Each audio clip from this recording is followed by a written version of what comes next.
Welcome to What a Word Is Worth, a space for creative minds to speak about viable ways to heal the world through writing and other inventive mediums.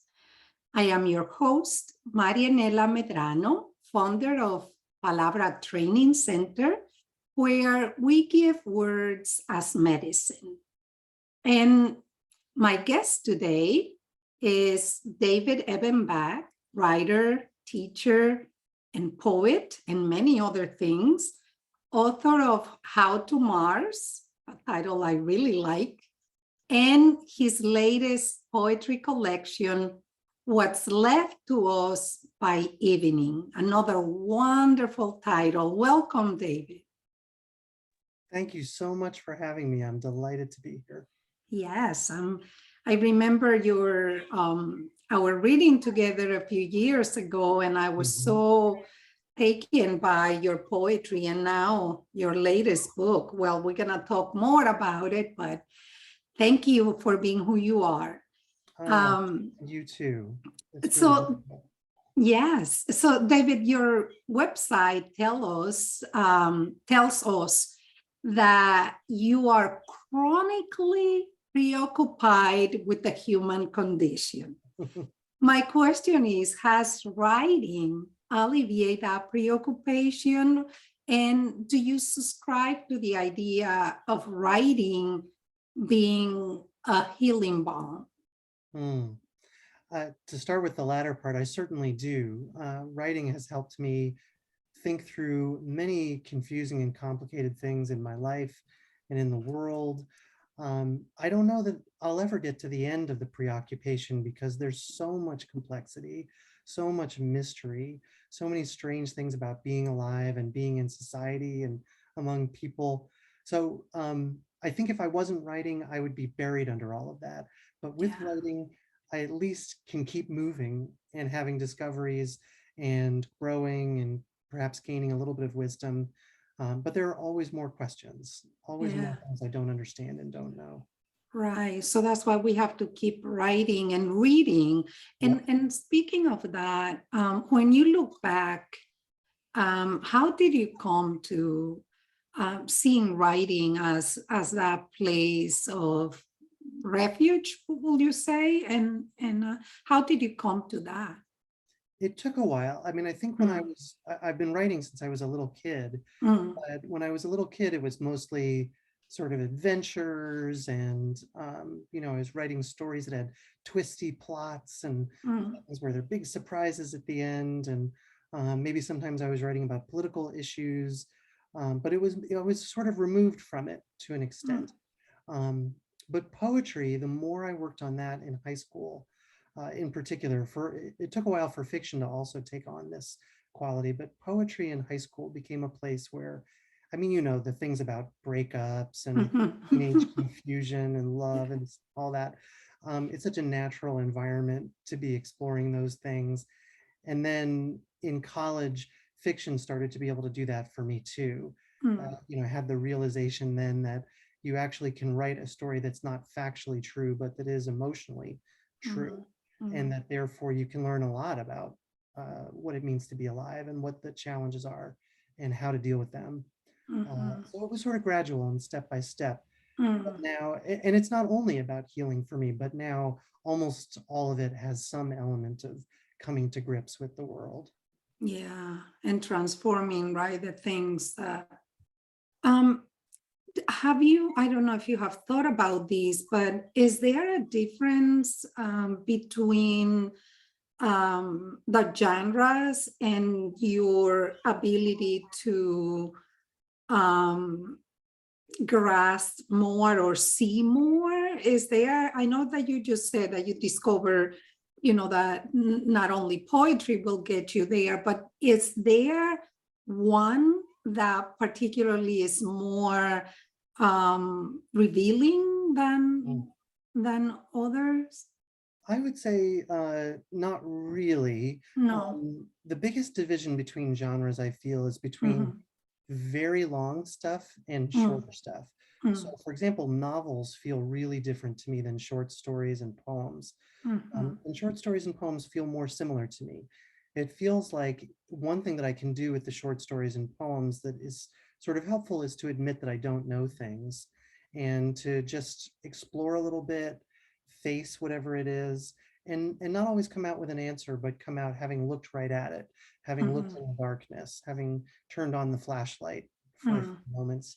With a novel, it feels like you have to get somewhere. There has to be some place of real discovery. And that's more challenging. I have this novel, Miss Portland, that's about a woman. I never say bipolar disorder in the book, but that's what's going on for her. And I can't just leave her at the end of the book in basically the same place that she was when we started. It's been too long of a journey at that point. And so, I mean, I won't, do any spoilers, but I do have to get somewhere there. And with stories and poems, I feel a little bit more like I can just, sometimes I have conclusions and sometimes I just try to articulate the question well. Yeah, that makes sense. I don't write novels. I mean, I have tried. I think everyone tries. I have given it a try, but I get what you're saying. Yes. I feel that way too, even about my novels that are finished. That I tried. That's a good attitude, though. So in the artist Torah, which you describe as a guide to the creative process, you make the promise that creativity is a natural and important part of the human spirit. You take it further, a bright spark that week after week, this book will brighten, you said. If a skeptic is listening to us right now, what will you say to convince the person that creativity is a fiber of the human spirit? It probably would take a lot. Some people are quite skeptical. I teach this course on creativity for graduate students every spring, and most of them come in saying that they are not creative people. But what brought them in there? They want to be proven wrong, I think.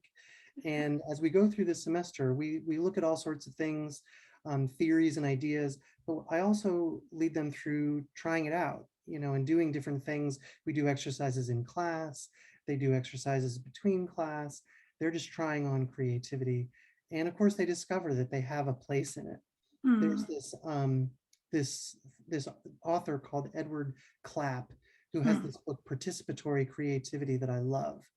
And he says that we always ask the wrong question. The wrong question is, who is creative? And his notion is that it would be better to ask, what role can each person play in the creative process? So he gives these examples of students working together on a project, and one of them is really great at coming up with ideas that are off the wall and interesting. Someone else is good at bringing them down to earth and seeing how they could be applied. Someone else is really good at communicating back and forth, make sure everybody's in the same place. Someone else keeps everybody's spirits up so that they have the energy to be creative. And all of them are part of the story of that creative thing coming into the light. So his idea really is that we shouldn't be looking at the biographies of creative people, but the biographies of creative ideas, and who are the many people who contributed to those ideas along the way. So that's a thing I believe very much. And I think, you mentioned the artist's Torah. The Jewish tradition, in my view, believes that as well. There's this whole story of the Garden of Eden where we eat of the fruit of the tree of knowledge, and all of a sudden, people are able to make things and create things. People, houses, agriculture, all of these things bursting out of what we know about the world. And so I think if I talked about shining the flashlight.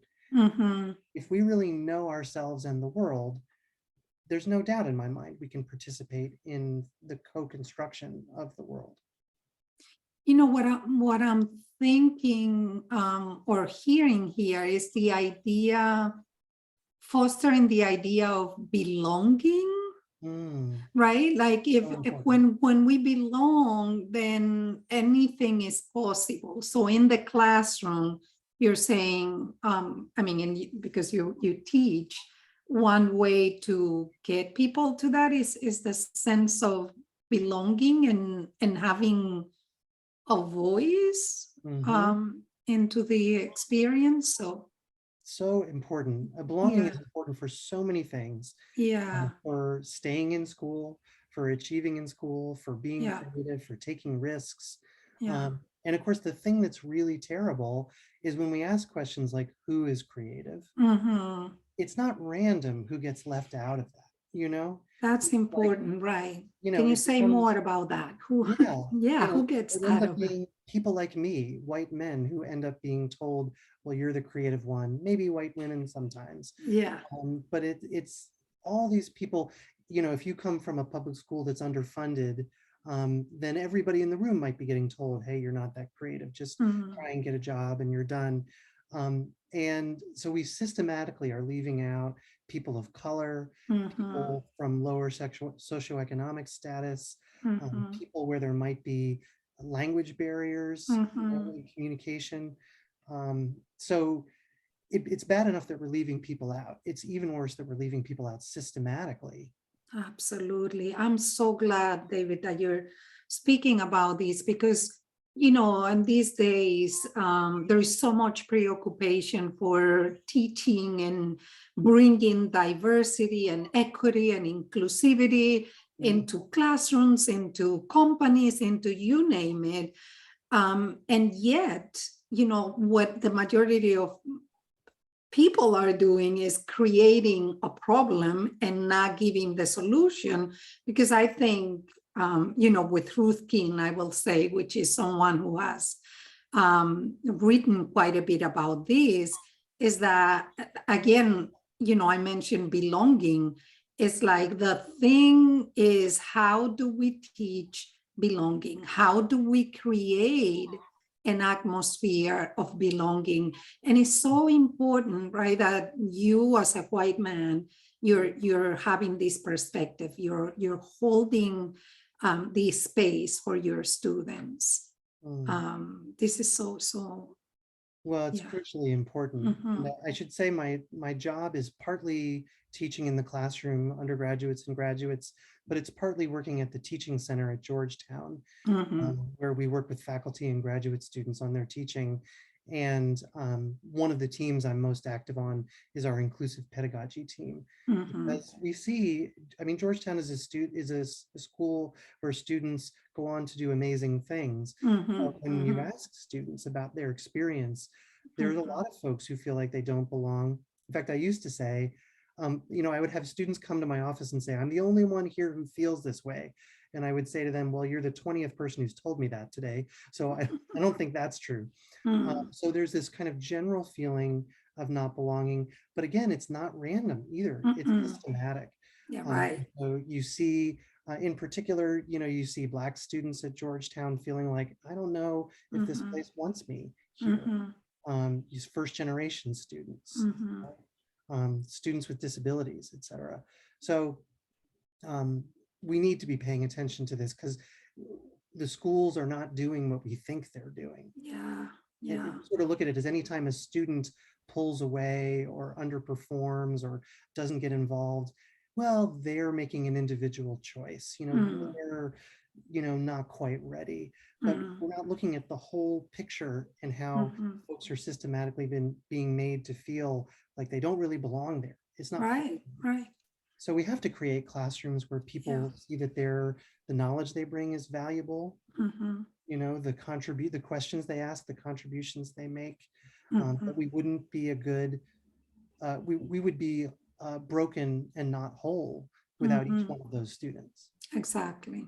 But it's the myth of separation, right? That is the biggest Mhm. obstacle. But then how do you you know, debunk it, like in a world that is so Eurocentric, you know, so it's, can I say, white centric? Yeah, I think that's fair. Um, I think you have to prove it. I do think we have to talk about it, but I think we also have to prove it to the student. Yeah. So we talk about it, I talk about it on my syllabus, I talk about it Mhm. in class, and the value of belonging and the importance that each of us take on this community. It's one of my learning goals that you will become a member of a productive, creative community while you're in this class. But then we have to prove it by every time somebody says something that's really useful, we point it out. We show Mhm. how that contributed to the conversation. You have to leave little notes on their writing assignments saying, gosh, I hope you'll read something in class because this is Mhm. really exciting. Mhm. We have to Mhm. draw people in. We have to Right. refer to people by name and say, oh, remember earlier when Right. so-and-so said this? That's really relevant here. And then we prove it by doing all Yeah. that. We prove that everybody's valuable. It's by seeing, by helping people feel seen Yeah, by you. And also, I like what you were saying. It's not a one-side thing. This is everyone's job. To everyone's debunk this myth of separation is everyone's job. So everyone's it's not white people or it's not BIPOC people. It's like everyone has to contribute. And yet, the people who are in a position, I mean, whether you like it or not, as a teacher, Mhm. you are in a position of power, and it's up to you what you want to do with it. If you use it in the form that you were talking about, then yes, you are creating the belonging there. But if you forget that, something as simple as names, Yep. your history. Yeah, Mhm. that is beautiful. I Yeah, want to be your student. I want to be your student. I am your student. And I think there's so many ways we can get it wrong. We Mm, don't ask how to pronounce students' names and we pronounce them wrong all semester mhm, long. mhm. We mix one student up for another. That's, a brutal experience at Yeah, times that can happen. yeah, We talk through a student instead of listening to them all the way through. Maybe we use academic jargon that not everybody in the room is equally familiar with. correct. Like my mother didn't go to college. I didn't go to college with pre-existing knowledge of everything about academia. Mhm, So if a teacher talked at a level that just assumed that, then I would have been mm, lost. yeah, So we have to remember that too, the hidden curriculum, all the things that of course we all know about. yeah. Thank you. Thank you. Let's go to your poem, Why Men? Mm, There is a line that kind of stopped me there. You said, "We will fill the rooms with shadow." mm. Can you describe that shadow? Is it shadow as an analytical psychology, the repressed shadow archetype, or what is the shadow that you are filling the room with, and why? Yeah, I should say I have some training in psychology, but it was in social psychology. Mm-hmm, So, my Jung is not particularly sharp. mm-hmm, And so I'm usually not doing something, well, not knowingly mm-hmm, doing mm-hmm, something, in that kind of analysis mode. mm-hmm, But I do think of shadow as, there's something somber about it. There's something that feels like, the day is declining, perhaps. mm-hmm, mm-hmm, Lots of places to hide, which is maybe a good thing in some ways, but in other ways, not ideal.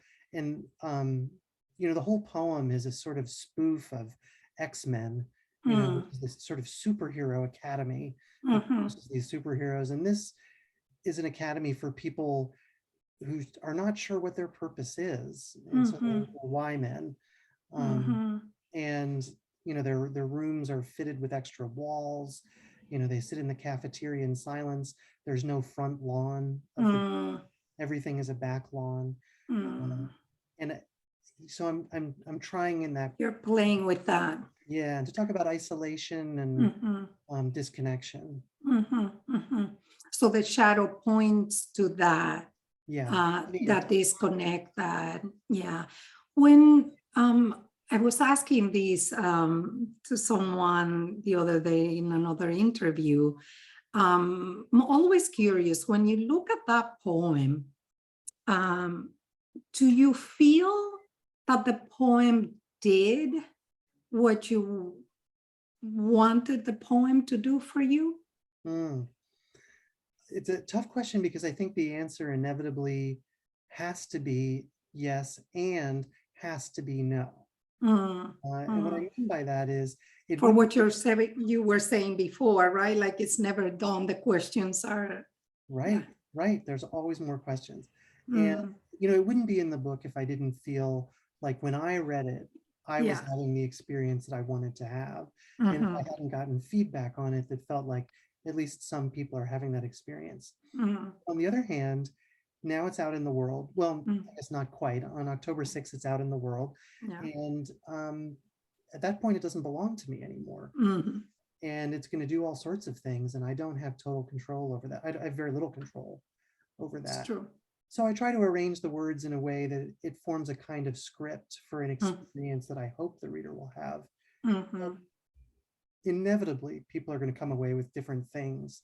And if mm, they're approaching the book with, we're reading in my class, Jewish Literature of the Global South, that I'm teaching this semester. We were mm, just reading Edmund Jabez, who is an Egyptian French Jewish poet. And mm, he talks about his book, which is called The Book of Questions. And love it. that is wonderful. And he says that as long as a person comes to his book with earnestness, Mhm, questions they have are the right ones. mm, mm. So I have to agree with him. Well, and I must say, as someone who read your book, that every poem I can say is like, it's a punch, but a good one. It's at least that was what it did to me. It was like it woke me up. Oh, Every single poem left me like really, really awake oh, and curious. Very powerful. So thank you. One thing that seems to me to, nostalgia seems to be a frequent flyer in your poems. mm-hmm. What exactly are you nostalgizing for? Yeah, that's such a superb question. I used to joke that my emotional life was 45% missing things that were already gone, 45% missing things that aren't even gone yet, and 10% road rage. And that was the whole, package. It's not quite that simple, but I think sometimes when I feel nostalgia, which I often do, I don't actually want to be back where I was. Sometimes a Mhm, song will come on from my childhood or my teen mhm, years, and I'll feel this intense longing. And if someone were to then in that moment soberly say to me, "Oh, should we go ahead and just return you to that time?" I would, in horror, I would recoil. I'm so mhm, happy with where I am in my life, and I have no need to be back in all of that kind of chaos and mhm, mhm. uncertainty, but I still long for it. I don't want it, Yeah, but I long for it. yeah, yeah. And so I don't know how to explain that Mm, exactly. mm. Maybe it's anytime, I'm speculating now, but maybe it's anytime I just feel a gap between who I am and who else I have been, that Well, there's it's a loss there. yeah, the pull of the familiar, right? Like Yeah. we want. Yeah, yeah. So I get drawn back to that. My home Mm-hmm, city of Philadelphia is the site of a lot of that for me. mm-hmm, A lot of a sort of unhealthy attachment to Philadelphia, I think, mm-hmm, mm-hmm. and to my childhood. So you grew up in Philadelphia. So let's stay with that theme of, nostalgia, the pull of the familiar, but not necessarily wanting to go back. Mhm. But it's a way to touch base, like to go back home for what? Mm. I guess that's it, isn't it? That it Mm, partly is about being able to go home but still be me. yeah, Um, so that's part of it, is I getting can to relate to capture a that. bit of it. Yes. Yeah, right. Yeah, yeah, yeah. So you can bring it into the present. And of course, in doing that, you probably change it a little bit and Yeah, yeah. maybe even warp it a little bit, which is strange but Mm-hmm. real. So there's that. Mm-hmm. Um, but also, I think it's a way for me to sit in the feeling, Mm-hmm. longing, and to just survive it. Longing Mm-hmm. doesn't have to be a destructive thing. And a Mm-hmm. poem gives me the space to occupy that longing Mm-hmm. safely. Um, I mean, not perfectly safely, hopefully there are risks in writing a poem, I but hope. right. But I won't get physically injured, or, I won't probably go into a trauma state, hopefully. Mm-hmm. Um, and I like just sitting again with that flashlight in the dark and seeing, it's okay to be in here. This is fine. Mm-hmm. Yeah, I like that. And when I teach either mindful writing or embodied writing, I'm always asking people to do whatever they can to write from the body, Mm, right? So is that what you're saying? Like the sitting in the feeling, mhm. um, how will you explain that? Again, to that skeptic who's listening to us, um, the how do you see it in the feeling as a poet? Mm. Well, first of all, you have to sort of keep track of your discomfort. If you're I love. writing and you're feeling, and it's very physical, right? Mm, Your chest feels tight, and maybe your mhm, fingers get twitchy, and mm, maybe there's a heat on the back of your neck, or all the sorts of normal things. mm, Heart rate goes up. If you're feeling that, then you're somewhere powerful. mhm, And I often try to chase that, mm, try to go where that is, mm, because I think the most powerful things are there. This isn't poetry, but in my fiction classes in the past, I've mm, sometimes given my students an assignment. I only do it once we know each other very well. And mhm, I always give them lots of other options. They don't have to do this, mm, but it's write the story you're not allowed to write. mm, And it mm, doesn't mean some mm, secret that they're revealing. It's a mm. fictional story, but something where they would be feeling those feelings as they were writing it. Maybe they're writing sympathetically from the point of view of somebody that they really are upset about or nervous about, or maybe they have a character who does things that this person would find embarrassing. um, Mhm. and it's not always sex and violence. For some Mm. people it's earnestness, truth, Right, approaching right. life without sarcasm. Mhm. So I tell them all this, and I say at the end of giving them the instructions, if you are starting to feel terrified, you've already started to write this story, you know? I love it. And even though I give them other options and I tell them, or you can just write this and never hand it in to me and just keep it for yourself, almost everybody chooses to do it. Mhm. And then of course they only show it to me, but there's a workshop portion of the class, and many of them end up submitting that story to the Mm, workshop because it's the most powerful thing they've written all semester, and they mhm. know it, right? Yeah, And so what yeah. I say to them is, okay, before that was a dark part of your interior. You Mm, weren't looking in there. It was too scary. Who knew what would happen if you went in there? Well, now mm, you have been in there. You're still here, mm, right? We're all here. And in fact, you've made something beautiful and powerful that will be meaningful to other people. How cool is that? mhm. Yeah, it's creativity as the flashlight Yes. into that. Yeah, that's beautiful. Mm. Um, in your poem, The Archaeologist Story, is Mm. that the story of humanity? Um, Interesting. is that where we're aiming? Or did I totally well, no, I mean, it's my perception, right? Yeah, you're I was gonna say, did I misread it? No, that's how I read it. yeah, no, you're correct. Um, whatever, I think you're correct. Uh, so you have these two tribes, right? And one of them lives upstream and they worship the mountain and the river, and everything's beautiful and full of life, and they leave their dead to the river, and then the people down the river worship the river, but for very different reasons. It's a source of terror. It's terrifying. Yeah. And I think it is one of the stories of what it means to be human. Mhm. I mean, certainly if you think about, you hesitate to use the word parasitic, but Mm, there is a way in which um, very wealthy cultures are Mhm. parasitic Mhm. on cultures that make their shirts, that Absolutely. grow their food. Mhm. There's that fantastic movie Parasite, that Korean movie, where you think the parasite is this person these people are sort of con artists who have very little money, but you realize the people that they're trying to get money from may be the parasites. Mhm. Um, Mm. so there is that way, and that, Mm.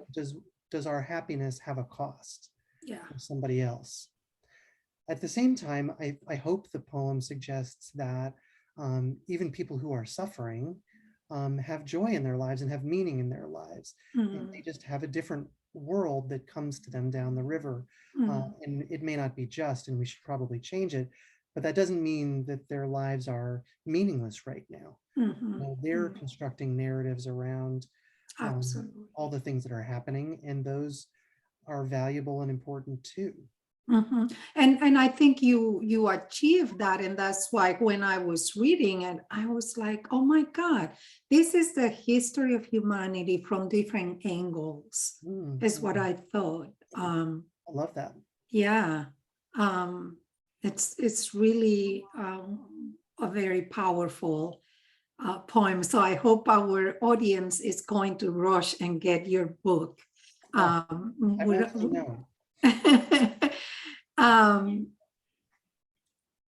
I want to jump to the war story. Sure. Um, my perception, and maybe you can read some parts of it, but we'll see. My Mm, perception of war story is that it goes beyond trauma and into the impact of historical memory, if it is, or the impact that forgetting historical memory, um, the impact that it will have. mm, So that trauma, the trauma that could come from forgetting uh, our historical memory, mhm, it's one that we cannot overcome. mhm. Is that what you were aiming at with the poem? Gosh, I love this because that's a thing that I never have thought about, but I Uh, think it is in the poem. I mean, on is its face, I've had, a number of students who are veterans. Mhm. And so on its face, this poem, there's an individual there who, you go to war, lots of terrible things happen, and you come back and people say, what happened over there? And so you tell the story. Yeah. And there's something healing about that, telling your story. Mhm. But you tell it enough times and it starts to just be a story. Mhm. And then you're really losing something. Yeah. Um, and that is analogous to what happens in the Mm. larger culture. The stories that we tell about, um, you know, the various wars in Iraq or Vietnam or the civil rights movement or all sorts of things that have Or the happened, Holocaust, or the Holocaust. Yeah. right? And we tell these stories because we're trying to do the right thing. We're Mhm. trying to heal, but also to keep this in front of everybody's eyes. But it Mhm. can become just a kind of story. Yeah. And Claude Lanzmann, I think, was a cinematographer who was very upset about the movie Schindler's List Mhm. because he thought that people would go to it and they would cry and they would sort of have a catharsis, they're weeping, and things in a way in the movie sort of turn out okay because you're this heroic figure who's saving folks, and at the end of the movie you see all of the actual survivors that he saved Mhm. leaving flowers on his Mhm. grave, and undoubtedly that was heroism Mhm. and enormously important. But his feeling was that you then leave the theater and you're done with the Holocaust. Mhm. So, well, that's Mhm. over. And Mhm. I'm glad that that guy took care of that. And I'm glad I got a good cry in, and now I don't have to feel sad or worry about anything anymore. Mhm. So there is a danger there, I think. It's I don't know what you right. do with it, but there is a danger there. Absolutely. And you know what I'm thinking in working with trauma, it's not unusual and the most, especially people with complex trauma, with layers and layers of trauma, that they will come, the way that you know how impacted the person is because they will come and dump, a lot, but there is a dissociative kind of air to the telling. Right, So connection. yeah, there is a disconnect, which is, by the way, is one way, it's one part of us that's intended to protect us. So I'm not poo-pooing it. It's like, those people are doing that. There is a part of the personality that is protecting by disconnecting from the horror, right? At the same time, I go back, if we forget our historical memory, we are then doomed. And it's a trauma that we cannot overcome. And that's, yeah. I so agree. And that's part of what I'm trying to do in this whole collection. I think so. That to my mind, so these poems were written over 11 years, actually. And so I pulled them together because I think they were doing something coherent together, which is I look at the world, especially these days, but always, and I see that on the one hand, you've got school shootings, you've got political hatred and violence, you've got a pandemic, you've got all sorts of the climate change, all sorts of things going wrong. You also look and you see beautiful communities supporting each other. You see incredible natural beauty in the world. You see renewal, the possibility of growth. And my feeling is they are both true, and that the only way we can live a fully authentic life and really maybe a life that contributes is if we can hold both of those things. I think if we just hold the horrors, it'll probably paralyze us. Exactly. And if we just hold the beauty, we'll be complacent. So it's both of them that is the whole world. Cannot agree more. I mean, the idea of holding perspective is not just looking at one side, is what you're saying, is holding the suchness, right, of life, like it's the whole thing. So yeah. So one poem that I want you to read, and I want us to talk about, is the Ode to Anger, where you pay homage to a very unpopular part of our personality, a shadow part, actually, what we call, a suppressed part. We don't say proudly, right? We try to suppress the anger, but then it just comes. So can you read it, please? Absolutely. Yeah, it's called Ode to Anger. And here it is. Ode to Anger. You are an old friend, if not a very good one. You hang out at my ear recommending blood. Or your hands, extra hands on the wheel, steering me through the guardrail or into the wall, and then throwing the gear so I can back up and hit it again.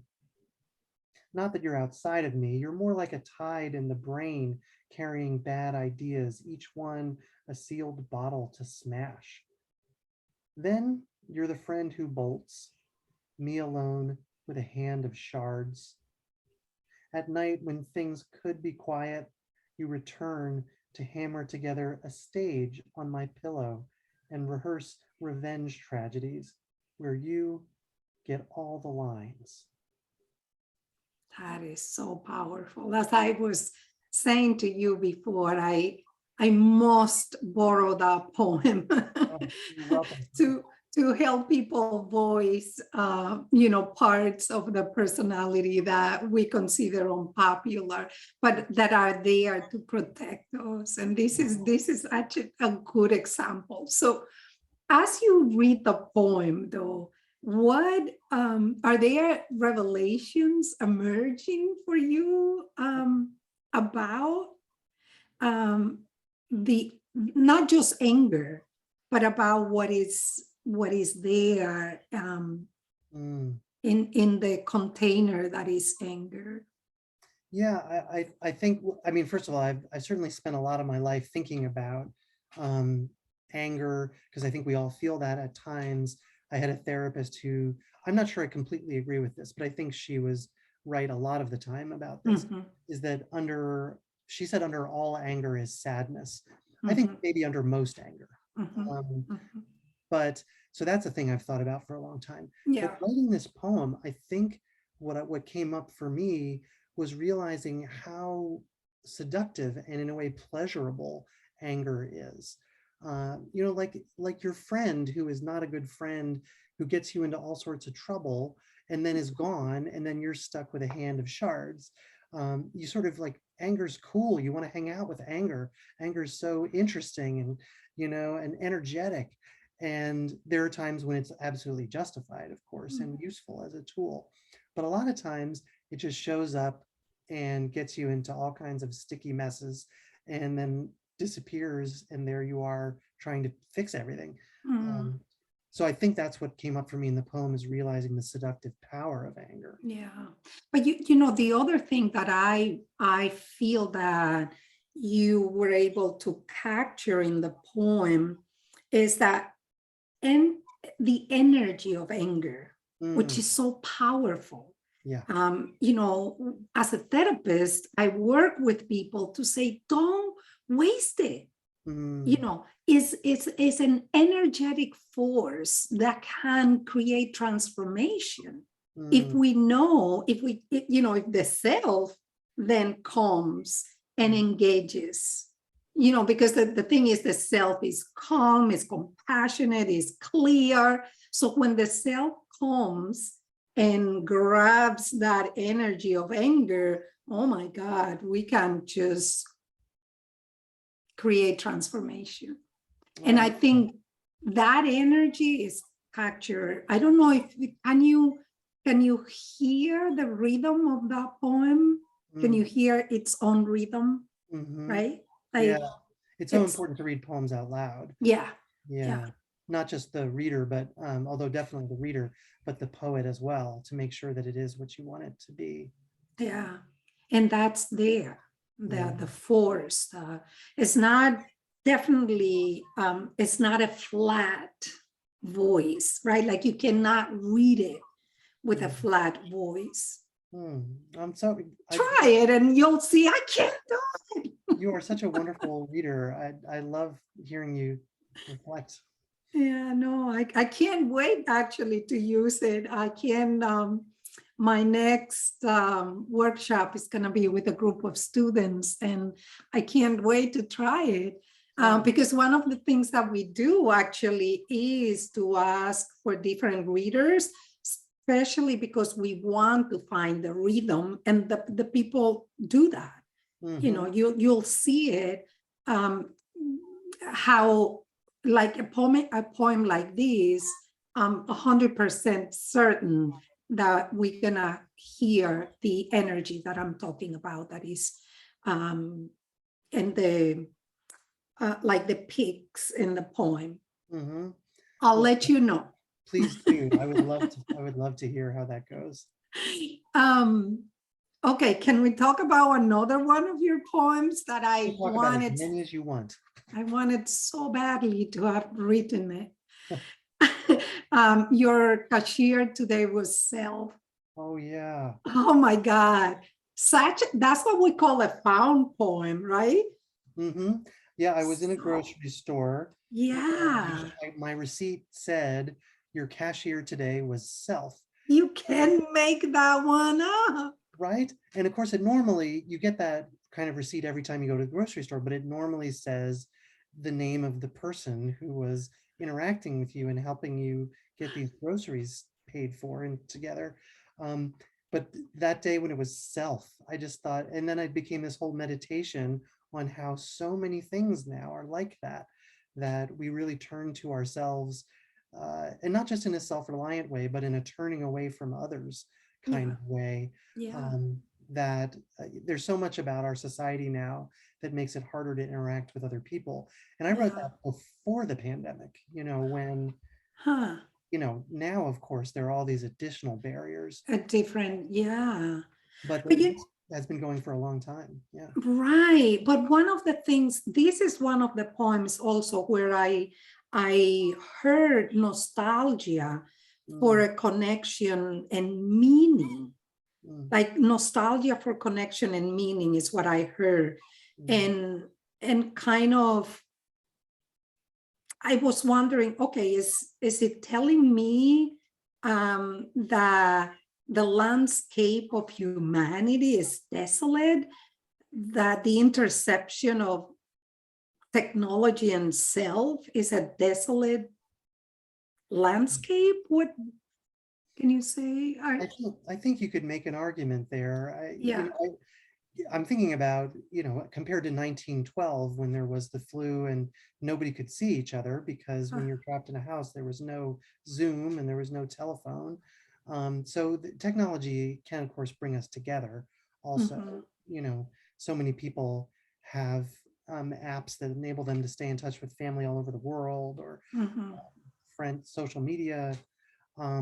But there are ways that it's dehumanizing too. I mean, first of mhm, all, the self-checkout line in the grocery store is the mhm. removal of a job Yeah, that somebody was getting absolutely. paid to do. Right. And so that person doesn't have access to that source of income anymore.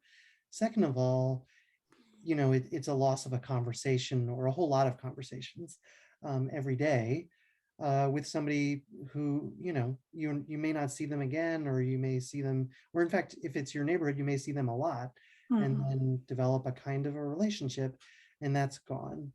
But I think what most concerns me is that it's seductive too. That a lot of the time why did I get that receipt? Because I went to that checkout because it was faster. And honestly, like a lot of poets, I'm kind of introverted and felt like some of the interactions are so awkward. I don't know what to say. And then I leave feeling like, oh, did I say the right thing? Was I stupid? And so I do it on purpose. I yeah, yeah, yeah. deliberately order stuff online rather than over the Mhm, phone. mhm, I deliberately go to that checkout line and so on. mhm. Um, but what's the result in the long run is a life that doesn't have much humanity in it. There's Yeah. a Whole Foods store near us now.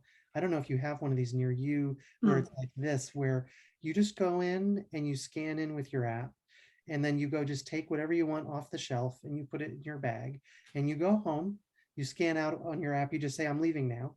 And it Wow. charges you accurately for everything you took off the shelves. You don't scan them anywhere, you don't run a barcode, it just knows. And I'm telling you, it picks the right flavor of ice cream. Like you take one off the shelf, it doesn't give you the one next to it.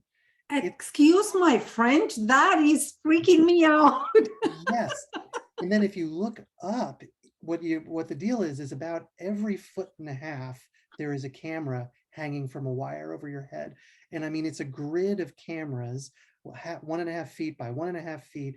Just, I don't know how many hundreds of cameras are in this store. And they're just tracking your every move, and you go in and out without having talked to anybody. And this Whole Foods, I mean, it used to have so many cashiers Mhm. working there, but I go there because it's kind of a relief. Yeah, So yeah, I think sometimes we make short-term choices right. that make sense, but that lead to something that we don't actually want. Yeah. But what fascinates me though, again, is that the poet in you, that I like, you saw it and you really, it was a found poem. You transformed that.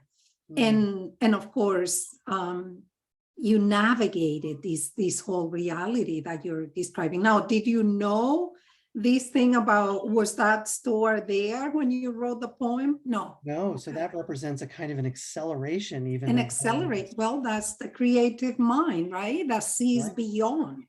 Oh, I even mean that the Whole Foods is an acceleration of what I had been seeing on this one receipt. Yeah. It's just going to be more and more that way. packages delivered by drones. And Yeah, it's, we'll just go into a warehouse and grab a TV and walk out, and our inbox will have a bill for that. And my goodness. um, so it's crazy out there, Yeah. it's a Well, strange place. thank you for capturing that, because it's important that we reflect on those things. These are serious matters, because where is humanity going? I do want to say though that that's happening, but then there are other modalities where people are creating communities, right? And kind of trying to balance this kind of thing. I just spent the weekend at Hobart in upstate New York, where there is the Hobart Festival of Women Writers. Oh my And it's a whole, you eat everything from the land there. So there are no cameras Right, anywhere. right. So I'm just gonna say that that's also there. But Yeah. David, we have gotten to the top of the hour, and I want to know, is there anything that I didn't ask about the book that you want specifically about your upcoming, the poetry book? Is there anything that I didn't ask that you think is important for the audience to know about this book, and where can they order? Lovely. So I guess I would jump off of what you were just saying, that a number of the poems that we talked about today are the sort of the broken stuff in the world. And that's it. Mhm, Like I say, that's crucially important to see. But then there are these poems about, you know, um, being in a synagogue, despite everything, sun finds the synagogue window, mm, stretches across the floor. mhm, There are these poems about people coming together. Um, so there's that piece of it too, that, and in fact, the second section, which has more of that connection, is even a little bit bigger than the broken section. Not a lot bigger, but a little bit bigger. So I'm glad you brought that up, because for me, it's such an important aspect of life, and therefore mhm. of this book. Um, that there are two sections in the book. One is called The Bare-Limbed Trees. The Yes. other one is called The World is a Garden. And Mhm, those are both true. Those mhm, are both true. So mhm. thank you for bringing that up. And if Yeah. people did want to get a hold of it, the book's called What's Left to Us by Evening, and it's available, I guess, just about anywhere, any Mhm. online venue. I'm sure any bookstore would be able to order it. Maybe it's in some bookstore. You can also just go to davidebenbach.com. I have a last name that everybody struggles with, but I'm sure in the show notes it'll be spelled out and you can see. But davidebenbach.com will get you there. Okay. Great. It's so easy to talk to you, and I feel like we could just spend the day here just talking, but we must bring this to a close. I thank you so much for taking the time to stop by and talking to us about your work, and also by, for sharing the poems with us. Well, Thank thank you. you for having me and for fostering such a rich conversation. And I don't just mean today, but in all of your work, for Thank fostering you. such a rich conversation. Thank you, David. And thank you for listening to What a Word is Worth. You can access different versions of today's episode at Anchor, YouTube, and other platforms. And if you are interested, hit the subscribe button in your podcast app. And also, if you find this program beneficial, leave us a review. I am with you and in love and compassion, always, always, always.